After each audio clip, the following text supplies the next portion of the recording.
이제 다 같이 일어나셔서 영과 진리로 주일 예배를 하나님께 드리시겠습니다.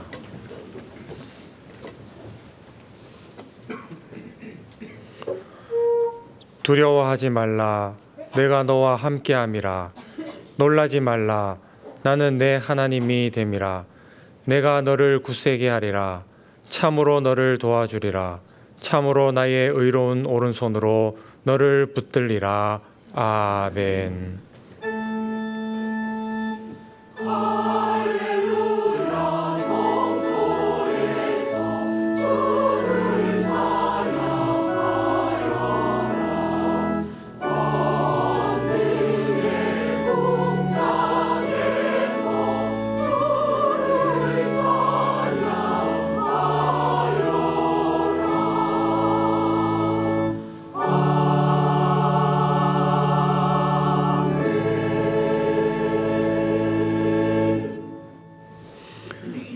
사랑과 은혜가 풍성하신 아버지 하나님, 어제도 오늘도 우리와 함께 하시는 주님을 찬양하며 감사드립니다. 긍휼이 풍성하신 주님, 우리는 여전히 세상을 보고 두려워하고 주님보다 문제를 더 크게 보아왔음을 고백합니다. 주님의 말씀을 믿지 못하고 살아온 모습들을 회개하오니 용서하여 주옵소서. 이제 우리의 힘이 아닌 주님의 도우심을 신뢰하며 어떤 자리에서도 믿음으로 굳게 서길 원합니다. 이 시간 우리 발에 신겨 있는 불신과 불순종의 신을 벗습니다. 겸비하며 예배로 나아갈 때 성령께서 역사하셔서 우리의 지친 심령이 새 힘을 얻게 하시고 말씀으로 바로 서는 은혜를 누리게 하옵소서. 예수님의 이름으로 기도드리며 이제 우리 모두 주님께서 가르쳐 주신 기도를 감히 주님의 이름으로 담대히 드리오니 하늘에 계신 우리 아버지여, 이름이 거룩히 여김을 받으시오며 나라의 임하옵시며 뜻이 하늘에서 이룬 것 같이 땅에서도 이루어지이다. 오늘날 우리에게 일용할 양식을 주옵시고 우리가 우리에게 죄 지은 자를 사하여 준 것 같이 우리 죄를 사하여 주옵시고 우리를 시험에 들게 하지 마옵시고 다만 악에서 구하옵소서. 대개 나라와 권세와 영광이 아버지께 영원히 싸움나이다. 아멘.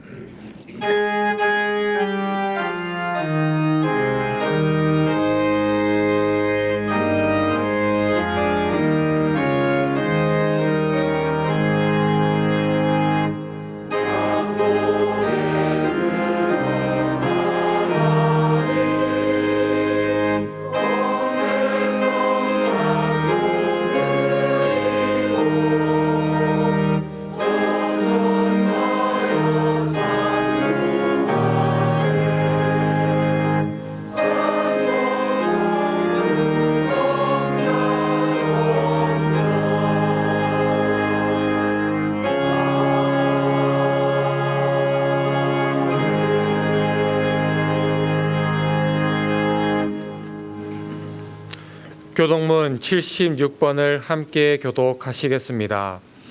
교독문 76번입니다.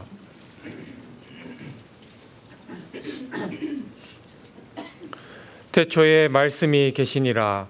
이 말씀이 하나님과 함께 계셨으니 이 말씀은 곧 하나님이시니라. 그가 태초에 하나님과 함께 계셨고 만물이 그로 말미암아 지은 바 되었으니 지은 것이 하나도 그가 없이는 된 것이 없느니라.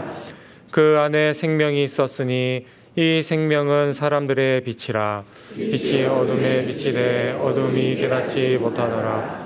참빛 곧 세상에 와서 각 사람에게 비추는 빛이 있었나니 그가 세상에 계셨으되 세상은 그로 말미암아 지은 바 되었으니 세상이 그를 알지 못하였고 자기 땅에 오매 자기 백성이 영접하지 아니하였으나 영접하는 자 곧 그 이름을 믿는 자들에게는 하나님의 자녀가 되는 권세를 주셨으니 이는 혈통으로나 육정으로나 사람의 뜻으로 나지 아니하고 오직 하나님께로부터 난 자들이니라.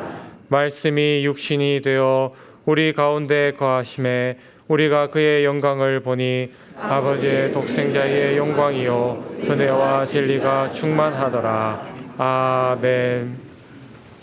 전능하사 천지를 만드신 하나님 아버지를 내가 믿사오며 그 외아들 우리 주 예수 그리스도를 믿사오니 이는 성령으로 잉태하사 동정녀 마리아에게 나시고 본디오 빌라도에게 고난을 받으사 십자가에 못 박혀 죽으시고 장사한 지 사흘 만에 죽은 자 가운데서 다시 살아나시며 하늘에 오르사 전능하신 하나님 우편에 앉아 계시다가 저리로서 산자와 죽은 자를 심판하러 오시리라.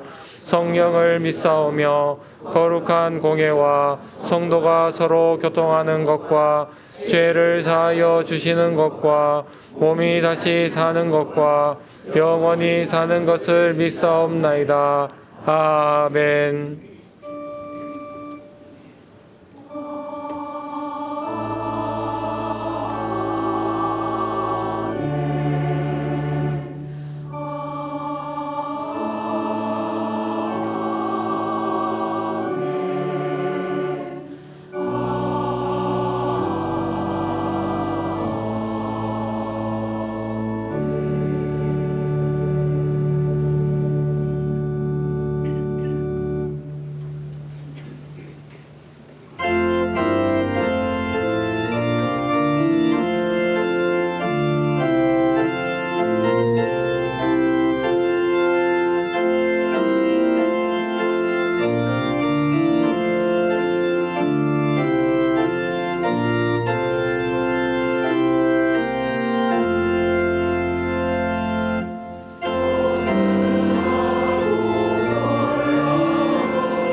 참 좋으신 하나님 아버지, 잡힌 바 된 그것을 잡으려고 달린 2025년을 바탕으로 다시 새로운 해를 맞아 내 신을 벗으라 주님의 말씀을 붙잡고 새롭게 2026년을 달려가도록 인도하시니 감사를 드립니다.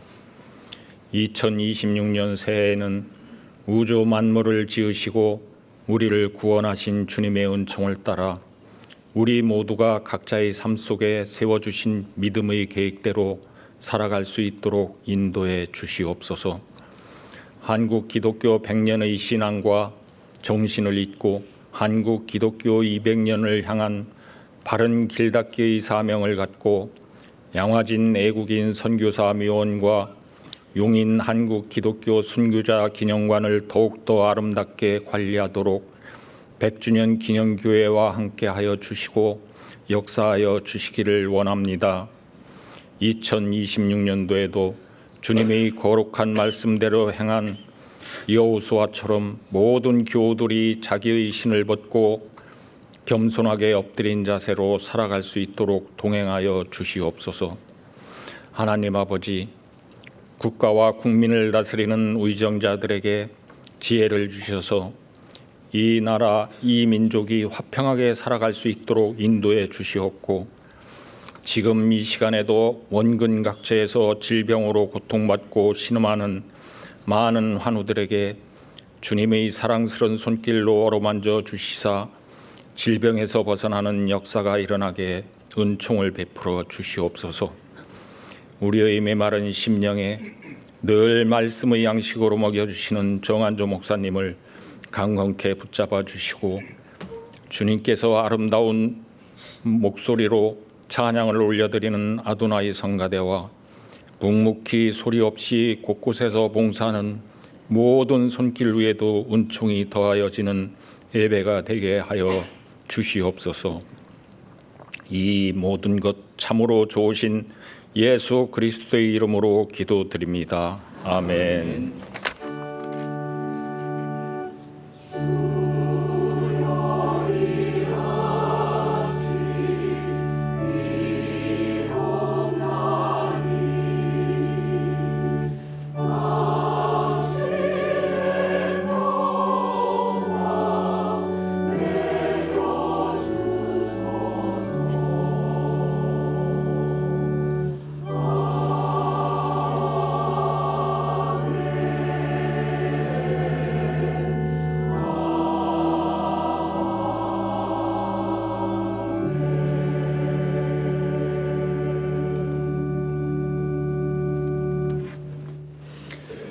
교회 소식을 알려드리겠습니다. 양화진 봉사관 중축이 완료됨에 따라 오늘부터 청장년 예배 공간으로 사용하며 교회학교 예배는 다음 주일부터 진행됩니다. 아울러 월요일부터 토요일까지는 양화진 묘원 안내 공간으로 사용됩니다. 장소 사용에 대한 자세한 내용은 주보를 참고해 주시기 바랍니다. 주일 예배 시 메세나폴리스 주차장을 사용할 수 있습니다. 주차한 시간에 맞게 사용이 가능하며 홍보관 1층 친교실, 이별관 1층 하품, 교육관 1층 사무실에 비치된 주차 정산용 태블릿을 통해 정산하실 수 있습니다. 구역 상견례를 위한 구역장 성경 공부가 이번 주 수요 성경 공부 시간에 홍보관 예배실에서 있습니다. 구역장님께서는 모두 참석해 주시기를 바랍니다. 구역 상견례는 구역별로 1, 2월 중에 가지시기 바랍니다. 제5회 교구별 금요 집중기도회 세 번째 기도회가 1교구와 2교구 주간으로 이번 주 금요일 오후 8시 30분에 홍보관 예배실에서 열립니다. 누구든지 참여하실 수 있습니다. 유년부와 중고등부 겨울 성경학교가 내 신을 벗으라는 주제로 열립니다.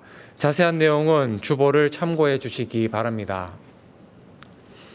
2030 청년교구 겨울 수련회에 신청을 받습니다. 자세한 내용은 주보를 참고해 주시고 교구에서 보내드린 링크나 홈페이지 신청 및 안내에서 신청해 주시기 바랍니다. 제58회 유아 세례식이 2월 22일 오후 6시에 홍보관 예배실에서 있습니다. 유아 세례를 원하는 가정은 유아 세례 신청서를 제출하시거나 홈페이지 신청 및 안내에서 신청해 주시기 바랍니다. 개인정보가 변경된 분들은 교적정보 수정을 위해 변경된 정보를 알려주시기 바랍니다. 특히 차량 번호가 변경되었거나 차량 등록을 하지 않으셨다면 반드시 알려주시기 바랍니다. 호모관 1층 알림방 또는 홈페이지 안내 및 공지에 교회서란을 통해 변경된 사항을 알려주시기 바랍니다. 사도 바울의 전도 여행 발자취를 걸으며 묵상하는 그리스 튀르키예 성지순례를 진행합니다. 참가를 원하시는 교우님들께서는 주보를 참고하시어 신청해 주시기 바랍니다. 10월에 예정 중인 종교개혁지 순례는 추후 모집할 예정입니다. 나머지 교회 소식은 주보를 참고해 주시기 바랍니다.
오늘 우리에게 주시는 하나님의 말씀은 에베소서 5장 7절에서 14절입니다.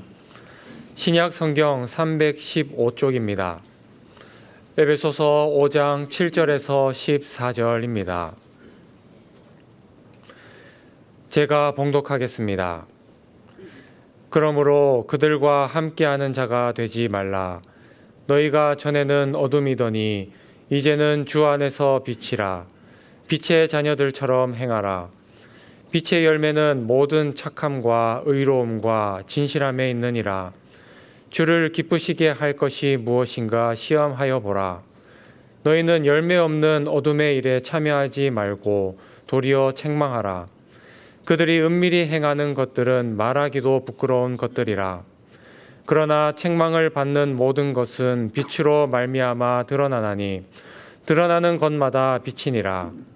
그러므로 이르시기를 잠자는 자여 깨어서 죽은 자들 가운데서 일어나라. 그리스도께서 너에게 비추이시리라 하셨느니라. 아멘.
출애굽한 이스라엘 자손이 가나안 땅에서 사사시대를 보낸 후 왕정시대가 되었을 때까지 이스라엘은 통일된 하나의 나라였습니다.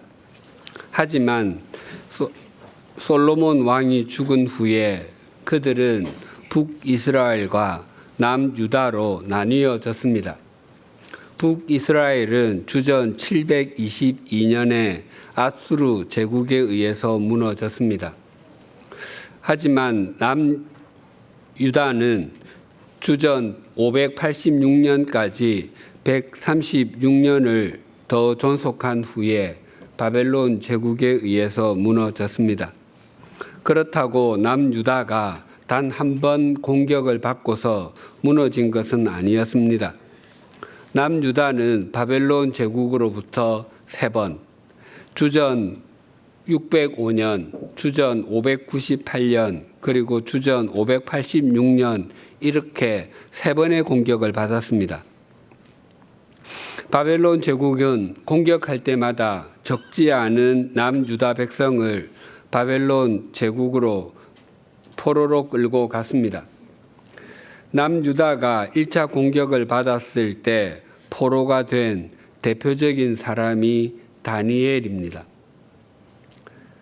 우리가 잘 알고 있는 것과 같이 다니엘은 바벨론 제국의 총리 셋 중 하나였습니다. 바벨론 제국은 메데와 페르시아 제국에 의해서 무너졌는데 그때도 다니엘은 페르시아 제국에서 총리였습니다. 다니엘의 삶이 어떠했는지 이렇게 말씀합니다. 다니엘 6장 3절에서 9절이 이러합니다. 다니엘은 마음이 민첩하여 총리들과 고관들 위에 뛰어나므로 왕이 그를 세워 전국을 다스리게 하고자 한지라. 이에 총리들과 고관들이 국사에 대하여 다니엘을 고발할 근거를 찾고자 하였으나 아무 근거, 아무 허물도 찾지 못하였으니 이는 그가 충성되어 아무 그릇됨도 없고 아무 허물도 없음이었더라.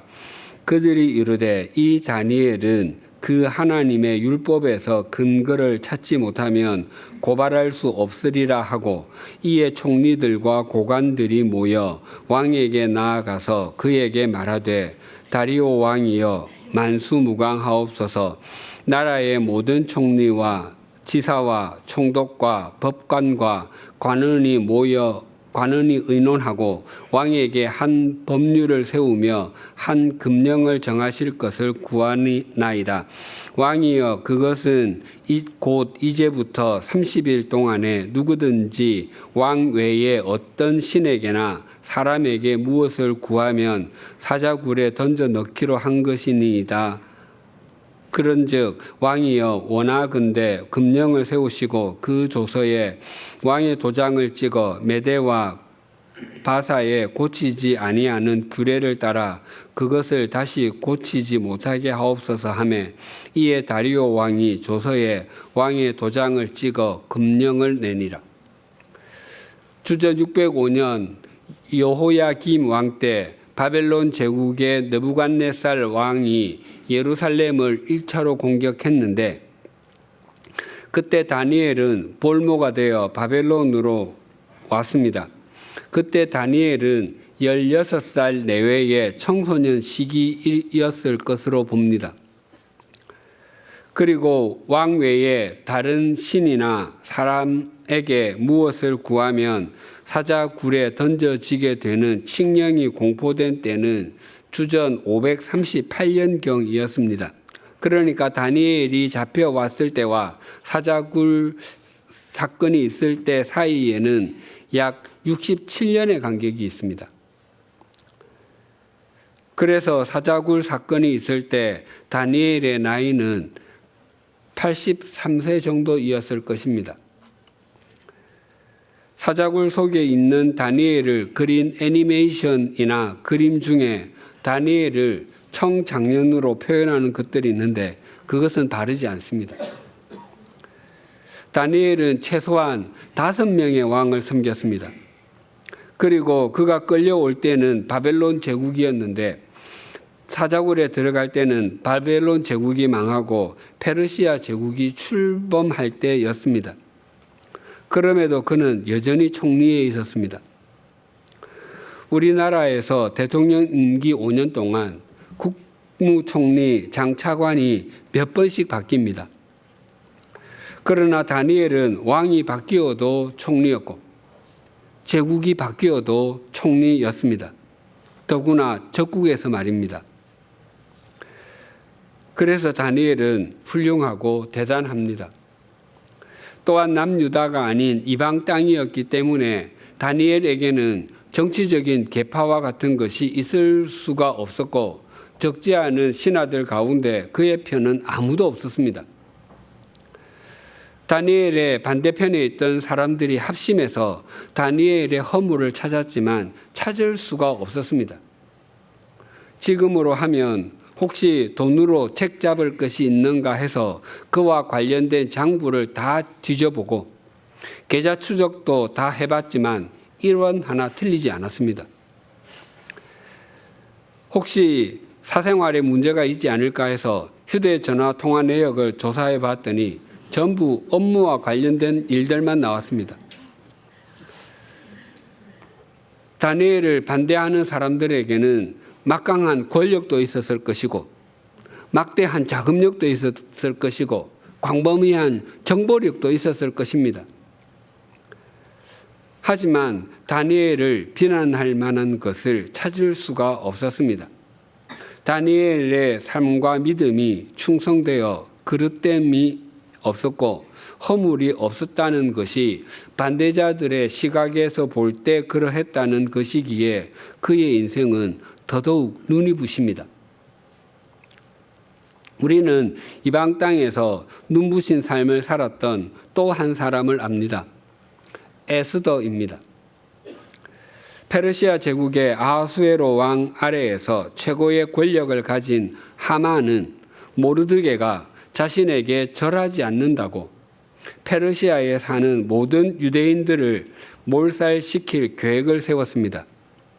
12번째 달 13일로 날짜를 제비 뽑고는 그날의 모든 유대인들을 죽이고 재산을 몰수한다고 전국적으로 조사를 내렸습니다. 조서를 받은 지방의 유대인들은 베옷을 입고서 금식을 하며 통곡했습니다.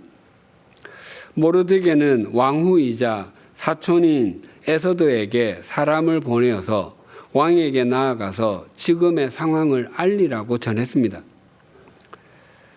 그러나 에서드는 왕이 부르지 않았는데도 왕에게 나아갔을 때 왕이 금규, 즉 금지팡이를 내밀면 살지만 그렇지 않으면 죽는다며 왕에게 나아가기를 주저했습니다. 그리고 왕이 자신을 부르지 않은 지 이미 30일이나 되었다고 했습니다. 그러나 모르드게는 물러서지 않고 당신이 왕후에 오른 것이 이때를 위함이 아닌지 어떻게 알겠느냐고 했습니다. 그때 에서더는 이렇게 결단했습니다. 에서더 4장 16절이 이러합니다. 당신은 가서 수산에 있는 유다인을 다 모으고 나를 위하여 금식하되 밤낮 3일을 먹지도 말고 마시지도 마소서. 나도 나의 시녀와 더불어 이렇게 금식한 후에 규례를 어기고 왕에게 나아가리니 죽으면 죽으리라 하니라. 에스더는 왕후의 힘을 이용해서 군사를 모아 하만과 싸우려고 하지 않았습니다. 또 최정의 자객을 풀어서 하만을 암살하려는 악을 도모하지도 않았습니다. 그가 선택했던 것은 금식이었습니다. 사람은 먹어야 힘을 냅니다. 그래서 힘이 많이 필요한 씨름 선수와 같은 사람들은 쇠고기를 한번 먹을 때 20인분 정도 먹는다고 합니다. 초등학교 씨름 선수들도 삼겹살을 3에서 5인분 정도 먹고도 공깃밥을 5개 정도 먹는다고 합니다.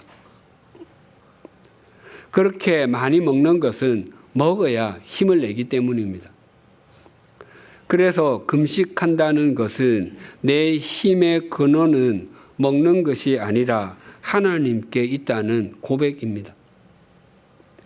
에스더가 금식한 것은 자신의 생각이나 뜻을 추구하기보다 하나님의 생각과 뜻에 순종하며 하나님만을 온전히 의지하겠다는 결단이었습니다. 다니엘을 반대하고 무너뜨리기를 원했던 사람들은 막강한 권력과 막대한 자금력, 광범위한 정보력을 동원해서 다니엘을 고발할 만한 것이나 흠이 될 만한 것을 찾았지만 찾을 수가 없었습니다. 하나님께서는 그런 다니엘을 통해서 이렇게 말씀하셨습니다. 다니엘 12장 3절이 이러합니다. 지혜 있는 자는 궁창의 빛과 같이 빛날 것이요 많은 사람을 옳은 대로 돌아오게 한 자는 별과 같이 영원토록 빛나리라. 이 말씀에 가장 적합한 사람을 꼽으라면 바로 다니엘 자신일 것입니다. 다니엘이 이 땅을 산 것이 약 2500년 전입니다. 그가 볼모가 되어 이방 나라로 끌려가고 그 나라에서 관직에 있으면서도 신실하고 흠이 없는 삶을 살았습니다. 또한 사자굴이 기다리고 있는 줄을 알고서도 자기 집으로 돌아가서는 윗방에 올라가 예루살렘으로 향한 창문을 열고 일상의 루틴으로 하루에 3번씩 무릎을 꿇고 기도하며 하나님께 감사하는 삶을 살았을 때 하나님께서는 그를 궁창의 빛과 같이 빛나게 해주셨습니다. 유다 백성이 하나님께서 정하신 때가 되어서 포로 생활에 마침표를 찍고 유다로 돌아갈 수 있었던 것의 이면에 다니엘의 역할이 지대했음을 그 누구도 부인할 수 없습니다. 그래서 그는 지금도 우리 그리스도인들에게 하늘의 별과 같은 믿음의 한 사람으로 우뚝 서 있습니다. 또한 하만은 유대인을 몰살하려고 했던 그날에 자신이 죽임을 당하고 그 다음 이틀이 유대인들에게 기쁨과 감사의 절기인 불임절이 되었습니다. 에스더가 자기를 부인하고 하나님을 목적 삼았을 때 하나님께서는 에스더를 성경을 이루는 한 책의 이름이 되게 하셨습니다. 에스더의 뜻이 별입니다. 오늘 본문에서도 우리가 빛이라고 말씀하시고 우리에게 빛의 자녀들처럼 행하라고 말씀합니다. 먼저 본문 7절이 이렇게 증거합니다. 그러므로 그들과 함께 하는 자가 되지 말라. 하나님께서는 우리에게 하나님을 본받는 사람이 되라고 말씀하셨습니다. 또한 음행과 온갖 더러운 것과 탐욕은 너희 중에서 그 이름조차 부르지 않는 것이 성도에 마땅한 것이라고 하셨습니다. 그리고 누추함, 즉 추접한 말과 어리석은 말, 희롱의 말보다는 감사의 말을 하라고 하셨습니다. 그런 말들을 쓰는 것은 모두 하나님이 없는 삶, 하나님을 본받지 않는 삶이기도 하고 세속적 가치관을 따르는 것이기 때문입니다. 그래서 그런 사람들과 함께 하지 말라고 말씀하십니다. 또한 복 있는 사람은 악인들의 꾀를 따르지 않고 죄인들의 길에 서지 않으며 오만한 자들의 자리에 앉지 않는다고 말씀도 하셨습니다. 그렇다면 우리 그리스도인들은 하나님을 알지 못하는 사람들과는 말도 섞지 말아야 하고 그리스도인이 아닌 사람들과는 같은 일터에서 일도 하지 않아야 한다는 의미이겠습니까? 그렇다면 그들에게 말과 삶으로 예수 그리스도와 복음을 전하는 것은 누가 합니까? 그들이 예수 그리스도와 복음이 자신에게 필요하다는 것을 깨닫고 주님 안으로 또 복음 안으로 스스로 찾아올 수 있겠습니까?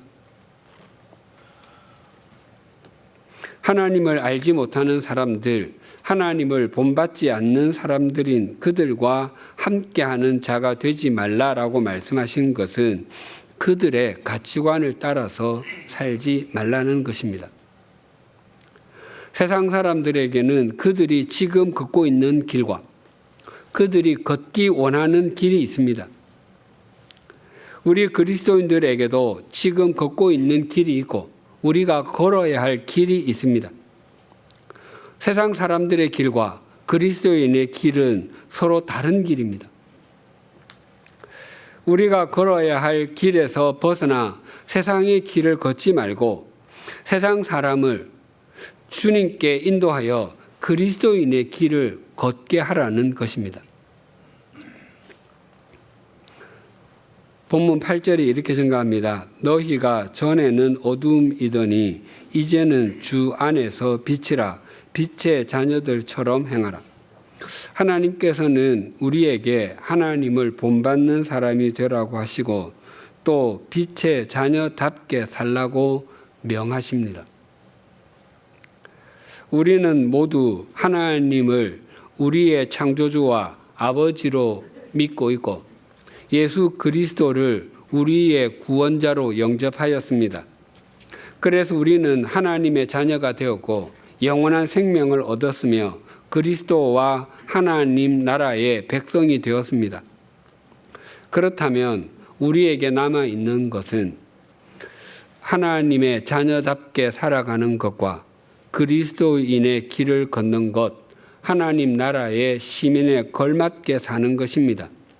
이것을 신학적인 용어로 성화의 삶을 사는 것이라고 합니다. 그런데 성화의 삶, 즉 우리가 점점 구별된 삶을 살아가는 것, 자기를 부인하는 삶을 살아가는 것은 어느 날 갑자기 이루어지는 것이 아니라 조금씩 이루어져 갑니다. 또한 성화의 삶은 결코 기도하는 것만으로 이루어지지도 않습니다. 성령의 열매, 즉 사랑, 희락, 화평, 오래 참음, 자비, 양선, 충성, 온유, 절제, 이 성령의 열매는 기도의 골방에서 연걸어 가지 않고 삶의 현장에서 연걸어 갑니다.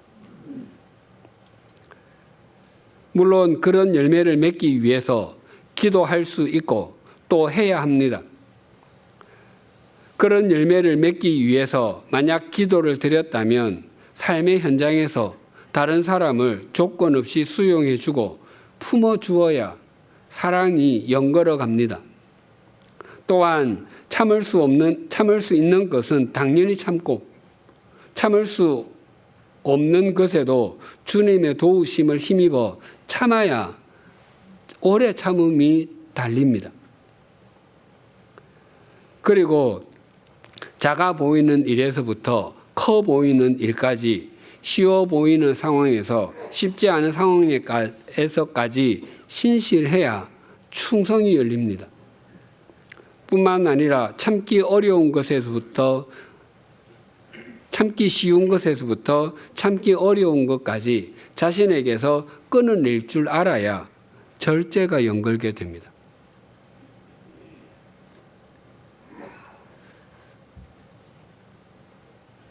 사람이 주인이 아니라 주님이 주인이신 교회가 되게 하기 위해서 기도도 하지만 그것을 실천해야 교회의 교회다움이 지켜집니다.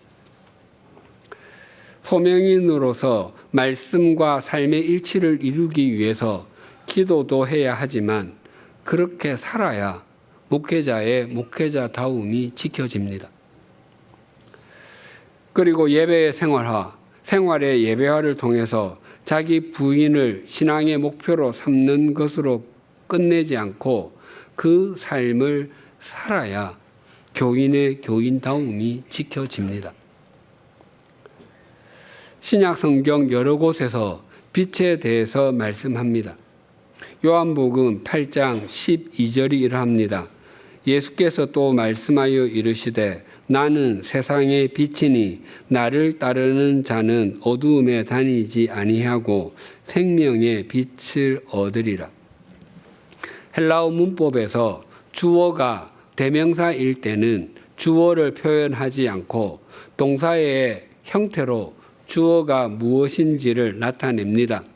마치 영어에서 주어가 3인칭 단수일 때 동사에 s 또는 es를 붙여서 표현하는 것과 같습니다.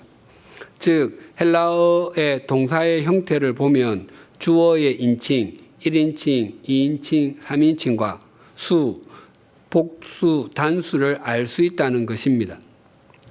그런데 주어를 강조해서 말할 때는 주어가 대명사이어도 반드시 주어를 써서 표현했습니다. 즉 나는 세상의 빛이다에서 나는이 강조되고 있습니다. 그 의미는 오직 나만이 세상의 생명의 빛, 영원한 빛이다. 만약 다른 사람이 자신이 생명의 빛, 영원한 빛이라고 주장한다면 그것은 참이 아니다라고 말씀하시는 것입니다. 빛이신 예수님께서는 나를 따르는 사람은 어두움에 다니지 않는다라고 말씀하셨습니다. 즉 뒤집어서 말씀드리면 주님을 따르지 않는 사람은 어둠 속에 있을 수밖에 없다는 것입니다. 우리가 주님을 따르는 삶을 살지 않는다면 아무리 결심하고 또 결심해도 어둠의 길, 죄의 길에서 벗어날 수 없습니다. 자신이 어둠 속에 있기 때문에 그 길을 바르게 분별하지 못합니다. 잠언 16장 25절에 이런 말씀이 있습니다. 어떤 길은 사람이 보기에 바르나 필경은 사망의 길이니라.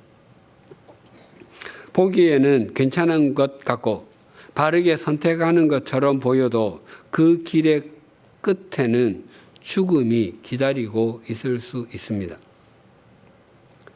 에덴 동산 중앙에 있는 나무에는 먹음직하고 보암직하고 지혜롭게 할 만큼 탐스러운 열매가 있었습니다.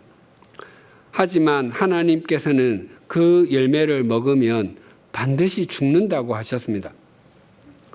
그럼에도 아담과 하와는 빛인 하나님의 말씀을 따르지 않고 어둠인 뱀, 즉 마귀의 말을 따랐습니다.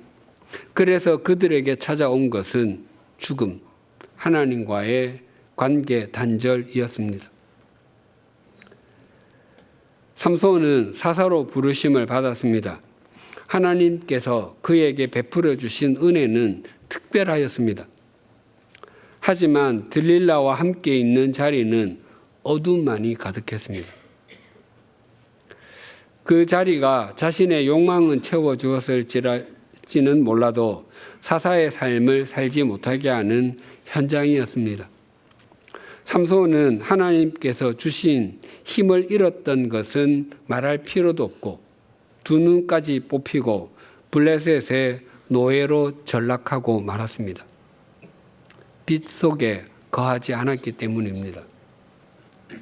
생명의 빛, 영원한 빛이신 주님을 만나기 전에는 자신이 어둠인 것과 자신이 어둠 속에 살고 있다는 것을 알지도 못하고 인정하지도 않습니다. 오히려 자신은 세상으로부터 곽광을 받고 있고 눈부신 삶을 살고 있다고 주장하기도 합니다. 그러나 빛이신 주님을 뵙고 나면 자신의 삶은 어둠 그 자체였다는 것을 저절로 인정하게 됩니다.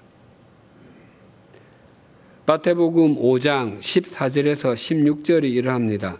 너희는 세상의 빛이라. 산 위에 있는 동네가 숨겨지지 못할 것이요 사람이 등불을 켜서 말 아래에 두지 아니하고 등경 위에 두나니 이러므로 집 안 모든 사람에게 비치느니라. 이같이 너희 빛이 사람 앞에 비치게 하여 그들로 너희 착한 행실을 보고 하늘에 계신 너희 아버지께 영광을 돌리게 하라. 예수님께서는 우리를 향해서도 빛이라고 하십니다.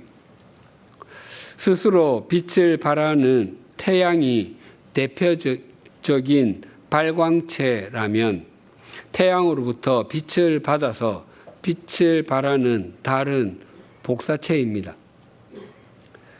예수님께서 나는 세상의 빛이다라고 말씀하신 것은 나는 영원한 발광체, 진리와 생명의 발광체이다라는 의미입니다.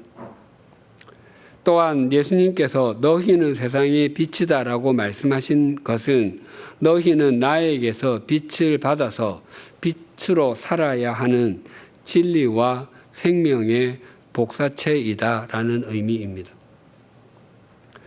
예수님께서 말씀하시는 산상수훈을 듣는 제자들은 이스라엘의 고관 대작이 아니었습니다.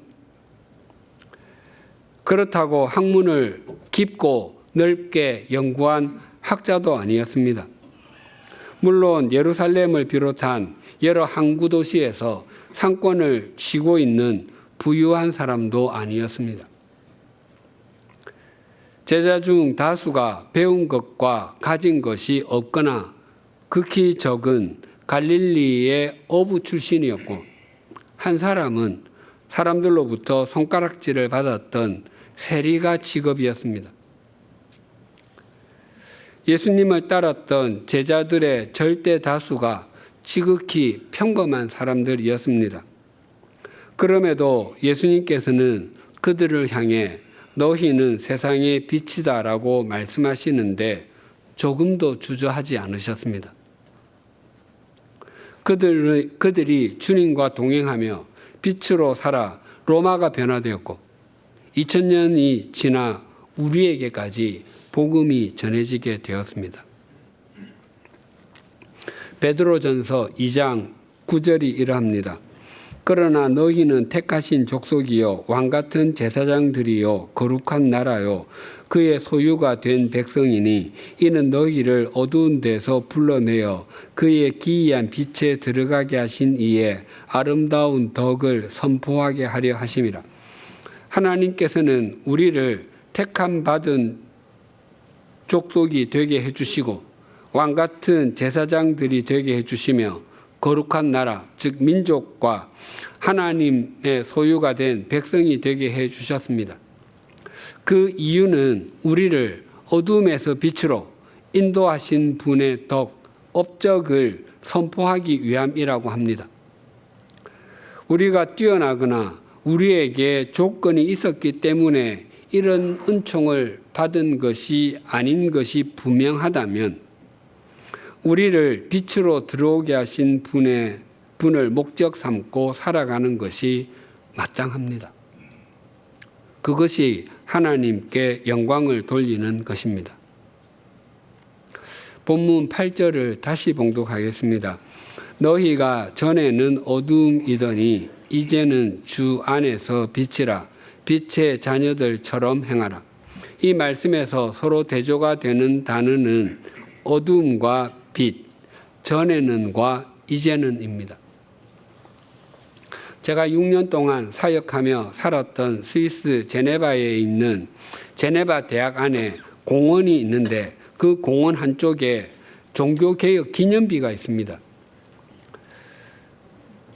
그 기념비는 길이가 100야드, 약 91m이고 높이가 15피트, 약 4.5m 정도 됩니다. 그리고 그 종교개혁비 중앙에는 제네바 종교개혁에 큰 역할을 했던 4사람의 조각상이 있습니다. 제네바에서 종교개혁을 시작하고 깔뱅을 제네바로 불러들인 기욤 파렐, 즉 윌리엄 파렐, 제네바 개혁 신학의 제네바를 개혁 신학의 중심지로 만든 장 깔뱅, 깔뱅의 후계자인 테오도르 베자, 그리고 스코틀랜드의 종교 개혁자이자 장로교의 기초를 세운 잔 낙스입니다. 그리고 그 좌우에 여러 나라의 종교 개혁자들이, 그 조각상들이 좀 작게 세워져 있습니다. 그 종교 개혁비 중앙 그 위쪽에 라틴어로 포스트 뜨네브라 룩스, 어두움 후에 빛이라고 새겨져 있습니다. 오늘 본문 8절과 비슷한데 제네바 종교 개혁의 모토였습니다. 우리가 하나님을 알지 못하고 살았던 전에는 우리는 어둠이었습니다. 세속적 가치관이 난무하고 눈에 보이는 것이 판을 치며 온갖 비교로 자신의 우월함을 드러내려 하는 세상은 언제나 어둠입니다. 그래서 어디에 참된 밝음이 있는지도 알지 못하고 어디로 나아가야 할지도 알지 못합니다. 그러나 생명의 빛, 영원한 빛이신 주님 안에서 이제는 우리도 빛이 되었습니다. 우리의 삶에 선한 행실이 있어서 그것을 통해 삶의 길을 비출 뿐만 아니라 우리의 인생 전체가 완전히 달라서 다른 사람들에게 우리의 삶이 모델과 샘플이 되어야 한다는 의미입니다. 올해 우리 교회 표어는 내 신을 벗어라입니다. 그것은 자기의 뜻과 계획을 내려놓고 하나님의 뜻과 계획에 순종하는 것이고 자신이 생각한 길을 걷는 것이 아니라 하나님께서 말씀하시는 길을 걷는 것입니다. 또한 세속적 가치관이 아니라 영원한 가치관을 따르며 눈에 보이는 것이 영원한 것이 아니라 눈에 보이지 않는 것이 영원하다는 것을 믿는 것입니다. 그래서 내 신을 벗으라는 하나님의 신을 신으라와 동의어입니다. 에베소서 4장에 옛사람을 벗어버리라가 새사람을 입으라와 이어지는 것과 비슷합니다. 우리가 2026년을 진정한 새해로 경작하며 살아가는 것은 자기 자신의 신을 벗고 하나님의 신을 신는 것이고 어두움의 일을 청산하고 빛의 자녀답게 행하는 것입니다. 만약 자신의 신을 벗었다 할지라도 빛의 자녀답게 살지 않는다면 자신의 신을 벗지 않은 것과 다름이 없습니다. 우리가 자신의 신을 벗고 하나님의 신을 신고서 빛의 자녀답게 살아간다면 우리가 한국 기독교 200년을 향한 길닫기라는 말을 한 번도 사용하지 않을지라도 우리는 그 무엇보다도 길닫기의 역할을 신실하게 감당하고 있는 것입니다. 또한 우리가 빛의 자녀들처럼 행한다면 우리 모두는 우리 삶의 자리에서 하나님의 통로로 쓰임을 받고 있는 것이고 그곳을 맑히고 밝히는 이 시대에 다니엘과 에스더가 되고 있는 것입니다. 기도하시겠습니다. 하나님 아버지, 다니엘과 에스더가 살았던 시대는 짙은 어두움이 가득했습니다. 더구나 그들은 이방 땅에서 이방인들에게 둘러싸여 살아야 했습니다. 하지만 그들은 그 누구보다도 주님의 빛을 드러내는 삶을 살았고 별과 같은 존재로 살았습니다. 혹 우리가 다니엘처럼 제상도 아니고 에스더처럼 왕후도 아니라고 핑계만 대고 빛의 자녀들처럼 행하지 않으려고 했다면 우리의 완악함을 용서하여 주시옵소서.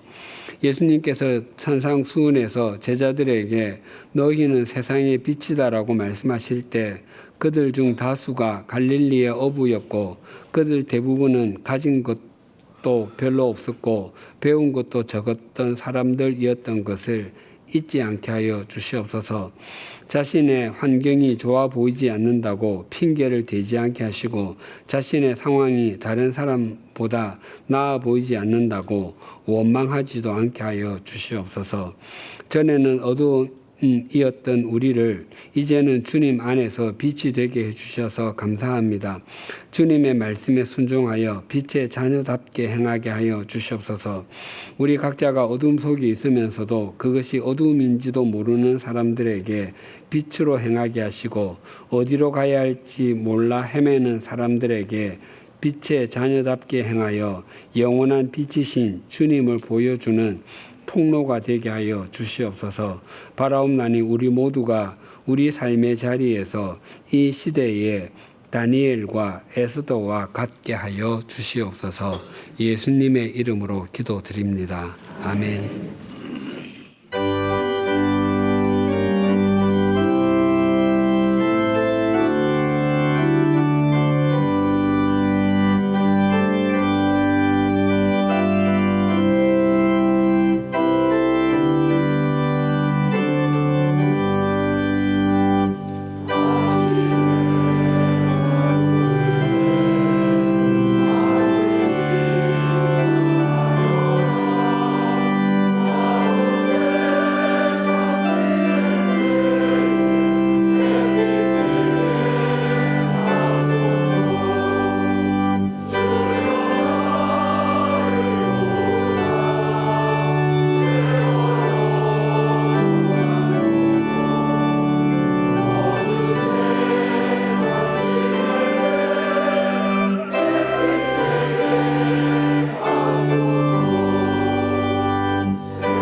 우리에게 말씀을 주시고 바른 길로 인도하시는 아버지 하나님, 이 시간 우리가 어떤 존재인지 깨닫게 하시니 감사드립니다.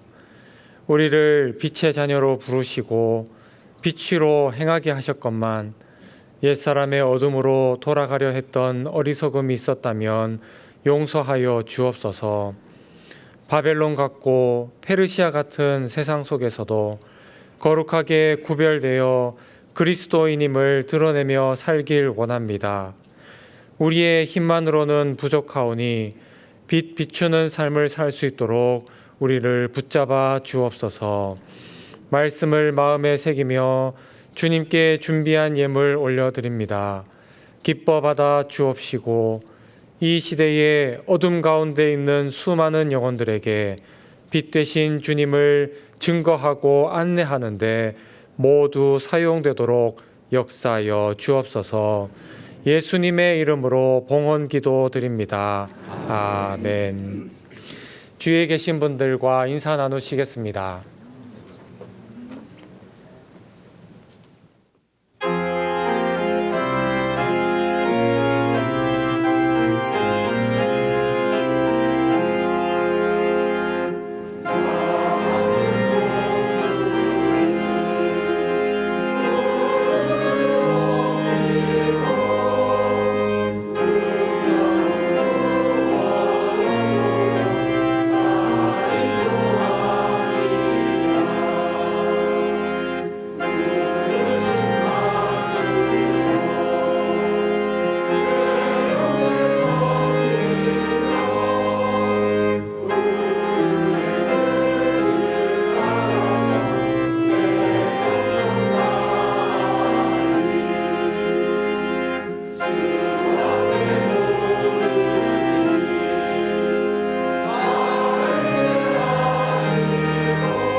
우리 주 예수 그리스도의 은혜와 하나님 아버지의 사랑과 성령님의 교통하심이 빛의 자녀답게 행하여 이 시대의 다니엘과 에스더로 살아가기를 소망하고 결단하는 주님의 사람들과 100주년 기념 교회 위에 지금으로부터 영원토록 함께 해 주시기를 간절히 축원하옵나이다. 아멘.